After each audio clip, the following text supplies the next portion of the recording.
What is up? Thank you for coming to my channel, Prison POB. Shout out to the members of the channel. Shout out to the Point of View crew and Trip on This. Day 1 of making a video every day for 21 days. That is the plan. I will not fail. A video a day for 21 days. Now, I have a couple good friends that are barbers. Shout out to Adamant. Shout out to JTB. And others, bro. I have several good friends that are barbers, homeboy. And they have suggested, as have others who are not even barbers, Splinter, you should be a barber, bro.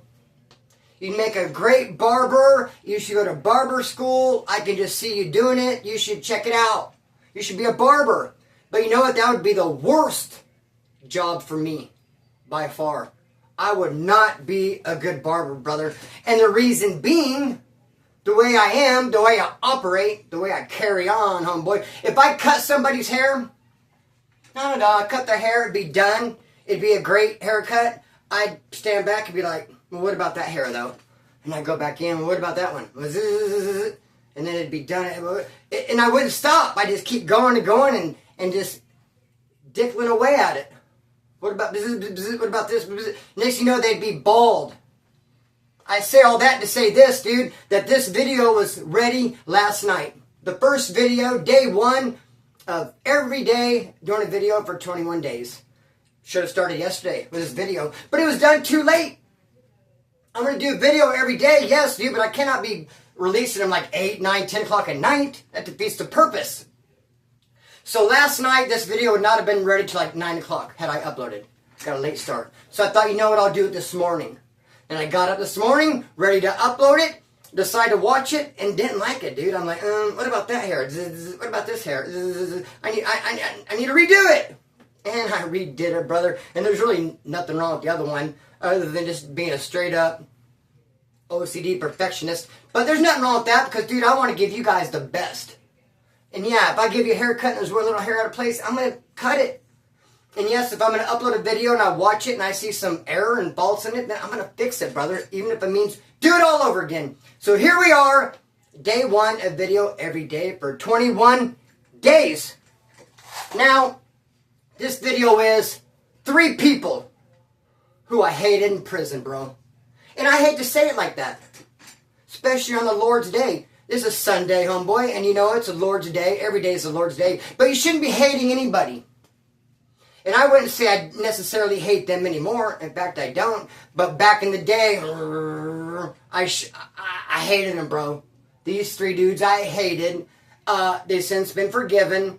We can now be friends. Not. But, you know, hey, I don't hate them. So let's just kick this video off. Oh, but hey, let me not forget. I don't know if you're noticing, but I'm glancing down on my notes down there. Hey, brother, update on Sugar. She's doing much better. I took her. It's hotter than a mother fizzucker in here, dude. Even with the air going, can you imagine if there was no air? Dude, it's just hot. It's just August in Bakersfield, bro. And it's no way around it. It's just hot up in here, bro. Hey, so, update on Sugar. Took her to the vet, back to the vet again. And I was short on money, bro. And Sue's harassing me to take her back. She's on my ass because we took her to the vet the first time. Didn't really accomplish nothing. Just wasted money by paying them the, you know, the upfront cost for the whatever. And then we left. And then, so Sue's been on my ass to take her back. We found another vet. I was low on money. And then a guy called me out of the blue, wanted me to remove a stump out of his ground, bro. Went, took me a couple hours. He provided me with some shade, brother. And I got busy. I had a shovel, a pickaxe, and we got that stump out of there. Eventually ended up tying a chain around it to his tractor. And he gave me enough money to take Sugar to the vet, brother. So she's doing much better. She got cleaned out. She got some medication. And shout out to those of you. Thank you very much, those of you who helped me take her to the vet the first time. And yes, I know I said I was going to put... Can you see that? Yes, I know I said I was going to put a list with everybody's names on it, but it gets kind of difficult. Could you even see that right there? All right, yeah. I'm nearsighted, farsighted, something like that. Hey, bro, I said I was going to put everyone's name on who donated to help me take Sugar to the vet. But it gets difficult, bro, going back and trying to find them, especially when half the people said, I don't want my name on the wall. I'm going to donate for sugar, bro, but I don't want the name on the wall. So it got kind of like a clusterfuck to try to do it that way. So here we are. Here's a new plan. It's August. In the month of August, if you donate money to me, like for instance, you buy me a Rockstar right now, that'd be fantastic. If someone donates to me in the month of August, like Brad to the Bone did yesterday, I'm just going to write their name down right away. I'm not going to wait till tomorrow or 5 days. If I get a donation, whoop, I'm coming right in here and writing their name down. Now, if they don't want their name down, too bad. I'm putting up there anyway. But I'll give you a block cost though, homeboy. I won't put your actual name, but you're going to get recognized, even if it's through nickname. If you donate to me in the month of August, your name's going right there. Brad to the Bone shot me some love yesterday. There he is. You buy me a Rockstar today, it'll go right there. Know what I mean? Hey, let's just kick this video off. And I just want to start by saying this. First, we're going to kick these notes to the curb. We won't need those no more. I won't keep on doing that. Like if I drop like a nickel. Hey, dude. I don't think people have done a very good job at explaining level 4, 270, and 180. I've heard several people make attempts at it because you have level 4, 180, and you have level 4, 270. And like I said, I've heard people make attempts explaining what a 180 design is and what a 270 design is. It's important to know, understand, and digest because it comes up in stories all the time.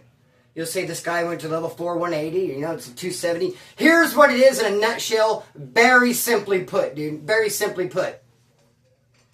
A 180 would be all the cells against the back wall, and the gunner has to move his head 180 degrees to see all the cells.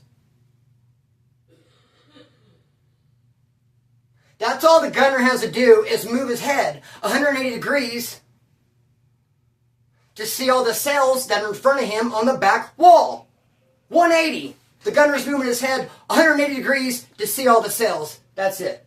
A 270 would be all the cells on the back wall and then plus arms coming out on each side. The gunner's going to have to move his head 270 degrees to see all the cells. 270, bro. That's a 270 right there. Whoop. Now, if he moved his head 360, that'd be straight. What would that be, homeboy? That would be, trying to think of that scary movie. That would be Exorcism. Could you imagine if you had a gunner that was capable of just, whoop, his head on a swivel, 360? That's not going to happen. But they do move their head 270 to see all the cells, brother. So it's 180, dog. A level 4 180 is usually a shoe kick out. Is usually what that is. They will differentiate CDCR, when they're sending you a level 4, they'll say, hey, you have to go to a level 4 180, or, you know, you are able to go to a 270. A 180 would be more structured, dude, more hardcore, because it's less cells, bro. Less cells, dude. Level 4 180, it's at the top. As far as safety concerns, and as far as hardcore off-the-hook inmates. But, dude, you got hardcore off-the-hook inmates in level 1s. And we're going to do a video on that soon, bro, comparing level 4 inmates with level 1 inmates. It's going to be a great video. Let's just kick this thing off, homeboy. 3 people who I hated in prison. Sorry to have to put it like that. Sorry, not sorry, I apologize. Dude, there was this dude named Termite. This Southsider. My first term. He slept next to me.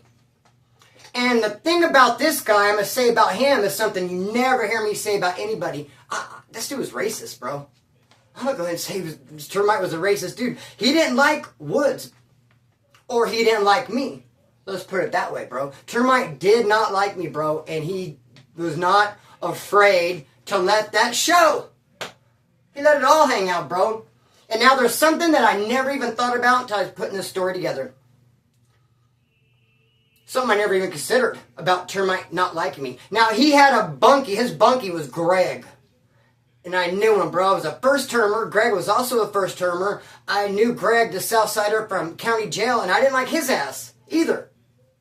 He was just a small little skinny dude with a real bad acne problem, no tattoos, and he just carried himself like he was the ultimate badass. But you know what? What are you supposed to do? Carry yourself like you're the ultimate weakest link? I guess you are supposed to carry yourself like you're the ultimate badass. What are your options? But I just saw right through him, bro. And one of the things this dude Greg would always say is, no, here's the thing. He'd always be politicking, bro. And here's the thing. No, here's the thing, dude. Shut the fizzuck up. And so perhaps Termite didn't like me because Greg got to him and talked a bunch of smack about me to him. I never even considered that till now. I guess it's a possibility. Because I saw Greg and I was like, I don't like that fool. I'm sure Greg saw me like, oh, fuck, Splinter from County. I don't like that fool. And he told Termite, you know, I was in County with this dude. I don't like him. And Termite, bro, was rude with an attitude. Never disrespectful, but close. And one of his biggest complaints was his front yard, the driveway, dude. The driveway. Because we lived on Front Street. We had neighbors. You know, if here's my bed, if I'm laying in my bed, I got neighbors right here. But right here, I have no neighbors. So you have all this as your driveway, this real estate right here. But the thing about it, I might not have had a bunk next to me, but that's where the showers were. And the way the bed was situated up, my bed's here, the showers are in front of me. Termites off to the side, the showers aren't really in front of him as much as they are in front of me. I got a full bathroom shot, bro, and I do not want it. And dude, Termite would make such a big deal about his front yard, that real estate in front of his in front of his bunk, you know, that 4x8 piece of ground, and he would want me to walk all the way around it. I couldn't cut through his front yard. I couldn't cut through his driveway. Whatever name you want to give it, dude. He'd make me walk all the way around. But when I walked around, it made it look like I was shower sharking. Because if I'm not cutting through your yard, then I'm way over here in the showers, like, walking by just like, no. I mean, people are showering, dude. I'm trying to get to my cell. I'm either looking at them or I'm looking at Termite. I'm either cutting through Termite's driveway, looking at him, mad dogging his ass, or taking a long way around and looking in the showers and shower sharking. Dude, I would rather piss off freaking Termite than see a freaking set of hanging nuts any day of the week. So, dude, he would just make such a... And what's the big deal, bro, if I cut through the top little corner right there? I mean, people cut through mine on that time, and dude, over the years, I've had several front yards, and I was never as freaking legalistic about it as old Termite was, making such a big-ass deal about his front yard, wanting me to walk all the way around. And not afraid to be like, Splinter! Cut through my yard again! Just put me on, just like... Bro! Then the issue of the lunch came up, bro. This really set things in motion. So I come back from breakfast one day, or just after breakfast, I'm going by my bunk area, and I see a sack lunch. I'm on the top bunk. Danny from Long Beach is my bunk. He's on the bottom bunk. I'm on the top bunk. I see a sack lunch up there. I'm thinking, whoa, someone gave me a sack lunch. I don't know who. No one owed me a sack lunch. No one said, hey, Splinter, I'm going to shoot you a sack lunch later. I didn't win any games. I don't know where it came from. I just assumed I'd find out later. Later on, someone's going to be like, Splinter, did you get that sack lunch I threw in your bed? You know, I won 4, homeboy, in this game, and gee, I can only eat 3 again. I'll find out later, dude. I opened it up, took the cookie out, ate the cookie, and put the rest of the sack lunch in my locker. And then carried about, went through my day, had some coffee, played some pinochle. Then I came back to my bed area, walked all the way around, because Termite's right there. Don't cut through, you know, shower shark. Hey, guys, is the water hot or cold? So I go to my bed area, and I notice there's all kinds of tension, more than usual, between Greg and Termite. They're talking. So I start ear hustling. And they're like, yeah, someone fucking stole that lunch. We're going to get to the bottom of it. You know, the lunch isn't there. He said he'd put it there in the lunch. And I'm like, oh, you guys are missing a sack lunch? They're like, yeah, why? And I said, I got it. I'm like, what, move forward? Jumped to conclusions, dude. Didn't even give me the benefit of the doubt. Like, what do you mean you got it, Splinter? Like, you're holding it for us? Did you know, you motherfucker me?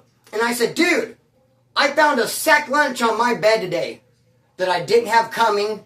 No one said, hey, Splinter, I gave you a sack lunch, like I figured someone would have said by now.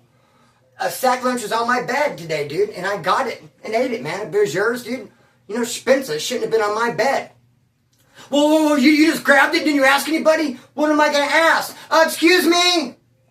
Dorm, shout out Dorm H1. Did anybody put this sack lunch on my bed? I mean, it's there. I don't know why it'd be there. I mean, there's no reason someone would give me a sack lunch. I mean, I don't deserve that.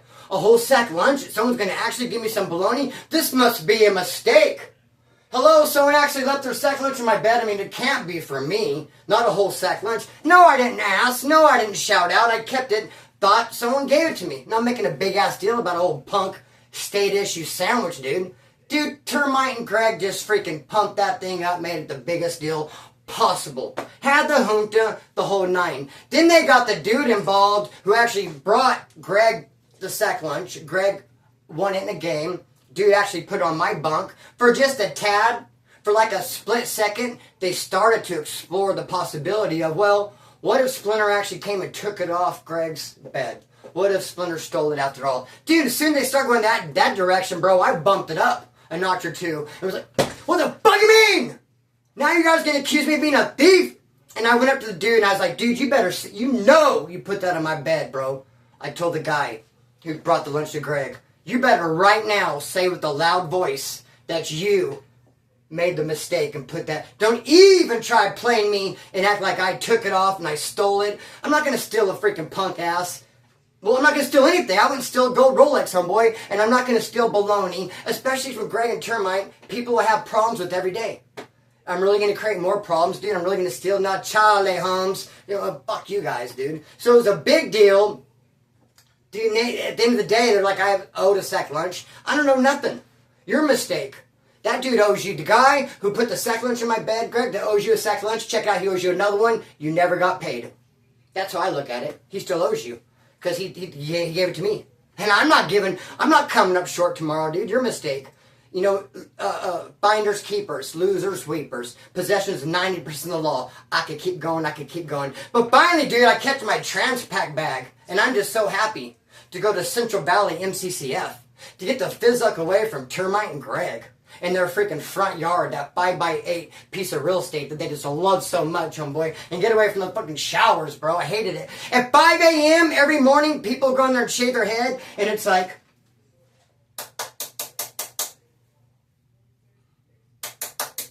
that's what I woke up to every morning at 5 a.m. People shaving, getting the hair out of the razor. Oh, dude, I fucking hated it, man. And then Termite's like, remember, don't cut through my yard. And it's like, these fucking knacks. So I go to Central Valley MCCF. I go there, I start hanging out with this dude named Joker from Tulare. He tattoos my rocker. Fuck what you think. I get some rosary beads in my cack. I do the whole stab the pecker with the knife to put the beads in. Got those whole beads. Pierced my tongue. I mean, I'm really going full blast, dude, with some body modifications, homeboy. I'm doing the damn thing. And then I decided that the tongue thing I had, the pen filler that we use for jewelry, use a pen filler and get the ink out. Put it in there, cut it, burn it on both ends. It was, I was chewing on it. You know, you got this thing in your mouth and it just became a habit. And so I bit it. I messed it up by chewing on it. I need a new pen filler for the hole in my tongue, the piercing. And so I told Joker, hey, I need a new pen filler. He's like, all right, come over my pads. I go over his pad. He gets a pen filler. He gets it all prepared. I stick my tongue out. He grabs it. He shoves it in. Dude, it's 5 times bigger than the other one. I didn't notice. I don't know if he noticed or not. Dude, he stretched the fuck out of my tongue, dude. That's how it works when people have the earlobes thing that they're all hanging in a big hole. It's from stretching. They put one size in, then a bigger size, and a bigger size, and a bigger size, and they stretch, dude. I'm not trying to stretch my tongue. I wanted the exact same small little size we had. I don't know if he's out of pen fillers. Dude, he crammed it in. I was like, ah! Slobber just started. I couldn't talk. I couldn't speak. I couldn't eat. My tongue swole up. I was in pain. I was all, fuck, bro. And then I go over to my bed area and I'm just like, fuck. And then new people come in. I had an open bunk next to me. And so someone gets in that bunk next to me and it's Termite. I go back to my bed area with my tongue with this new piece and like slobbering. I can't talk. I'm in immense pain. And there's Termite making his bed to bed next to me.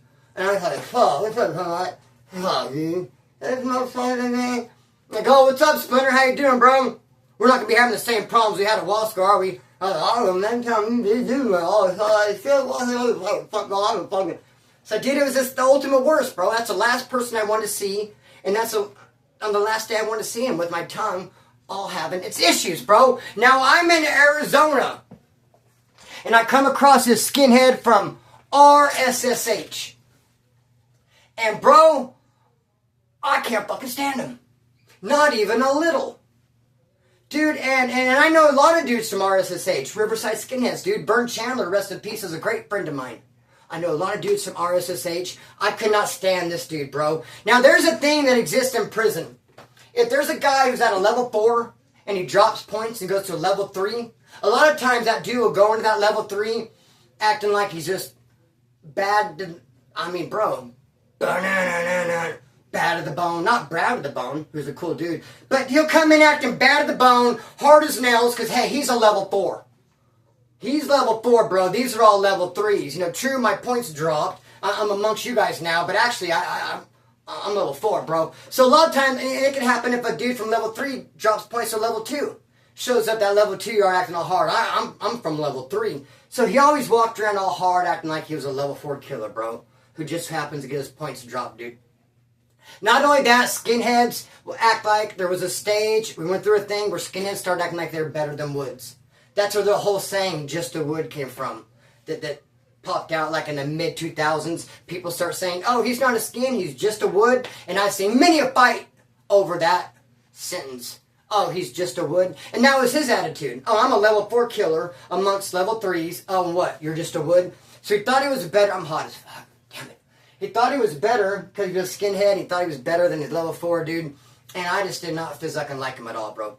So one day this issue happened over some lotion.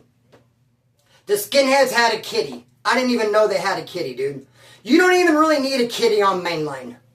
A kitty is a bag full of hygiene that you make available to your people so they can be clean and not stink. But on a main line, we get packages, hygiene packages, there's pay numbers, there's deodorant, soap, shampoo floating around. You really don't got to go to a kitty. A kitty would be like a Wasco reception. When you get there, you can't bring nothing with you from county. You may not go to store for a month. Wasco don't give much. A little bar of soap, do some tooth powder. Wasco reception need a kitty. Mainline, not so much. The skinheads had a kitty. And one of the skinheads got a bottle of lotion and put it in the kitty. But that skinhead, Billy Bob, from RSSH, the one I don't like, the one I dislike. And that's the funny thing too, dude. I was thinking, oftentimes if I don't like someone, I just don't like someone. I mean, everybody is not for everyone. I mean, there's people I see or meet, or just, maybe I don't have to meet them. I see them and decide just upon appearance, I don't like them. There's people that see me, think, hey, I don't like them. That's how the world is, bro.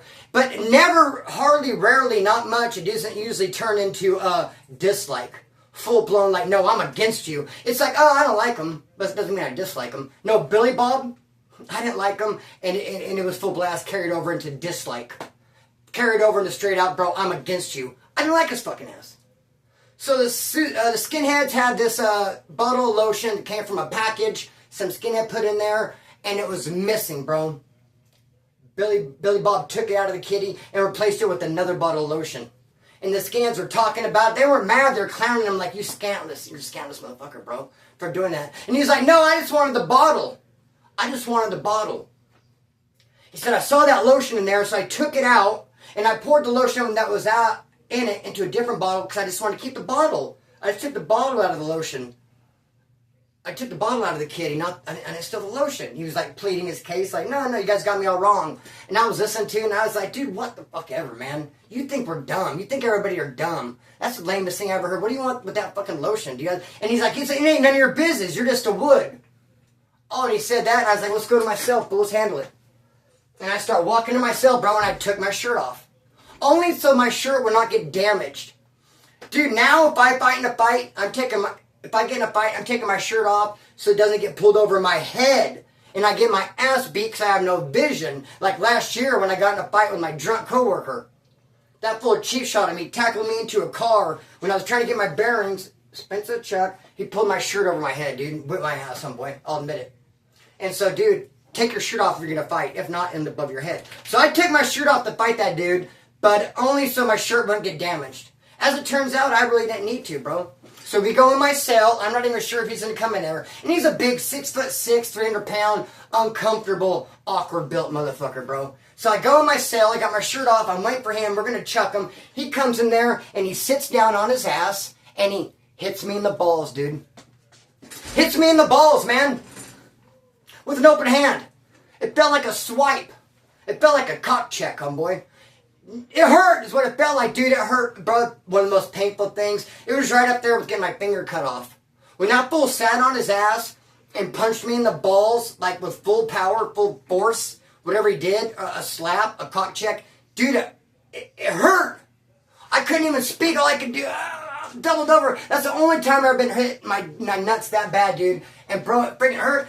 He runs out of my cell right when the cops are going, yard, yard. And he goes to yard. Everyone goes to yard. I don't regain my composure until everyone's already out the building for yard, and I can finally stand up and be like, whoa, the hell was that? And then people came up and was like, dude, did you and Billy Bob get in a fight? And I was like, no. I mean, I could press charges against him, bro, and it wouldn't be for assault. Dude, he grabbed my cack. He bitch slapped my penis, dude. What in the physic, bro? It turned into a big old running joke. After that, when new people would come up, and if they'd get in an argument with Billy Bob, like they usually would, because it wasn't just me, no one liked that fool. Bro, they start arguing with Billy Bob, and we say, be careful. That dude will drag you in the cell, or jack you off. He'll beat your meat if you piss him off, Pum Bizzle. You know what, dude? I don't think we're going to be able to get to that third story. I'm going to tell a story. All right, Corcoran, level 3. There's this dude named Bobby from Orange County. Hate him! He's probably the only dude out of 3 that I probably still hate. Forgive me, Lord. I'd probably still fight this dude if given the opportunity. So I'm at Corcoran level 3.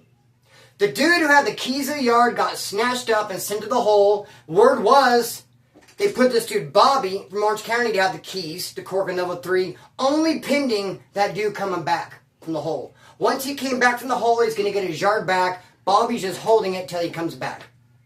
Bobby didn't seem like he had a problem with that. He knew he was just holding the yard, temporary status. And now I'm on Fish Row with my homeboy Eddie Adams from Oildale. We're coming off Fish Row and we need to get placed in housing. On that whole Corcoran level 3, bro, there's only 2 white bunks open. People are not leaving every day from level 3s, bro. There's lifers, there's people doing 10, 15 years. It's just there's not like constant open bunks. There'll be like one or two people leave daily, if that. So there's 2 open white bunks. One with Bobby in building 5, and one right there in building 3 where I was at, where Fish Row was, with Smiley. Now in building 3 was my good friend Tom, who in the viewer's choice video, someone asked, who's your favorite cellie you ever had? I said Tom. Tom was my favorite cellie I've ever had, a solid dude, and that fool's in Corcoran building 3. I'm going to stay in building 3 to post up, kick it with Tom. Plus I like Smiley, I met him. Smiley invited me to be a cellie and move in. I said yes I would. I'll be your cellie. But now Bobby over there in building 5 knows there's 2 woods who need a cell. Me and Eddie. Eddie has long ass hair. Bobby already said I do not want the long haired dude. I don't know their names. I know there's a Splinter and Eddie. I don't know which one is which. I know nothing about them. But I do not want that long-haired dude in my cell. I'll be having to clean up hair all the time. I want the other dude. But that's when I stepped up and said, hey, I am the other dude, Splinter from Baker's. And no, I've already chosen my way. My path has been decided by myself. I've chosen my fate. I am going to move in with Smiley so I can stay in building 3 with Tom. I'm thinking. I didn't say it. I don't owe him an explanation. I just said no. And bro, it hurt his feelings, bro. It hurt his feelings that I said, no, I don't want to move in with you. I'm moving in with Smiley. And he had the keys to the yard. And you would think since I hurt his feelings and he had a problem with me that he would start being shitty to me when he had the keys to the yard. But no, he was actually pretty cool. He would make little jokes, little snide little comments like, hey, what's up, everybody? Except Splinter. I'm not saying what's up to somebody who refuses to move in with me. Just weird shit like that. I'd just be like, oh, whatever, dude. But when that dude came back from the hole and took his yard back, and then Bobby was just like kicked to the curb, he really got weird, bro. It's like it hurt his ego. He felt like punked. Like, this is my yard, bro. Dude just came and just took the yard from me just because he's back. Like, too bad he's back from the hole, bro. It doesn't mean I should have to give him my yard, should I? So, dude, he felt punked, dude, and then he started using on top of that. And he turned into a whole different dude. And I became, like, his focus. Every single time he got around me, bro, he would have an attitude. He wouldn't be disrespectful, but very, very close. Even one time I was like, dude, I should beat this motherfucker up, huh? And another would who stand there said, you should, dog. But the only problem was, I'm short timing. I'm short to the house. Dude, I'm going to the house like in 10 days. I'm on S time. I'm going home. And I have, dude, very sensitive things going on out there. Time sensitive. I own a home. I have an equity loan on it. I'm not paying the equity loan. I'm worried they come snatch my house. My home doesn't have insurance on it even. And the dude who was living there was a heroin addict. I'm just saying he's going to burn my house down. I'm going to lose it because of the equity loan. I needed to get out there, dude. Like, my ego isn't so strong that I'm like going to fight some dude. If you would have called me bitch, punk, or lame, yes, of course. But dude, I'm not going to fight some dude when I'm going to be home in 4 days. fight him and be home in 90 days. So, dude, I just had to take a lot of shit, bro. I just avoided him like the plague. Every time he came around me, he would have some attitude, bro. Especially when he found out I was short of the pad. I mean, dude, if I was 6 months of the pad, I would have fucking took off on his ass. But that's sensitive, too, because a lot of times they don't want woods fighting woods. If I would have took off on him and beat him up, I might have got stuck in the hole. A lot of times they say if a wood wants to fight a wood, you have to strap up and use weapons. I mean, if it's that serious, then be serious. And then, dude, he started a fight with me on my very last day. I'm going home tomorrow. And that's when he finally came out and straight up, like, challenged me to a fight, dude. Over my TV. I took my TV out of my cell and was giving it to somebody, and he popped up out of the blue, out of the woodwork, and was like, you said you were giving your TV to me, bro. And I'm like, huh, yeah, right, dude. Laughed it off. And he's like, no, Splinter, fuck that, dog. Ever since I met you, man, your word hasn't been no good. He's like, you're supposed to move in my cell and change your mind. I'm like, what? When was it? What? You're nuts. You're J-Cat. Then you said you'd give me the TV. Now you're not. Like, fuck, we need to just fucking handle this. And I was like, fuck, bro. I just walked away. That's the only time ever in prison or on the streets where basically someone said, fuck it, let's fight. And I said, I'm walking away. I'm 12 hours to the pad. I already gave all my shit away. My dress outs are here, dude. I'm home. Tomorrow I'm home. And I got some motherfucker like, what's up, dude? What's up? Miss me with that bullshit. He just wanted to take me out, bro. He wanted to keep me there with him. Fuck that fool Bobby, bro. And you know what I'm going to do? I'm going to talk about sleep paralysis. Man, you know what? There's more stuff to talk about Bobby, dude, but I thought I had to rush through it. And I hope I didn't miss anything very, very good. But, dude, have you ever heard of sleep paralysis? It used to be called the witch's dream. It's where your mind is wide awake, but your body fell asleep. Or it could be vice versa. Your mind is awake, your body's asleep, or maybe your body's awake. Your mind is awake, but your body's in sleep, dude. So you go to roll over or talk, and you can't. Because you're in sleep paralysis, REM sleep. Now, this is amazing, bro. It kind of goes to show what an awesome God we have. When you're sleeping, your body goes into a sleep paralysis where you're locked and you can't move. The reason being, if you can move in your sleep, you would act out your dreams. So to keep you from acting out your dreams, when you're in sleep, you go through a sleep paralysis where you can't move. And every once in a while, your brain will be awake, but you'll be in that sleep paralysis, and you'll go to roll over or say something, you can't move, you can't talk, and it's like, wow! Sleep paralysis, dude, used to be called the witch's dream. Scary as fizzuck. I'm going to cut the string and let it fly. Peace. Tomorrow, day 2 of uploading a video every day for 21 days. If you donate, if you buy me a rock star, sorry, Chuck, I'll put your name right there instead. Hey, much love. I'm going to cut the string and let it fly. Peace.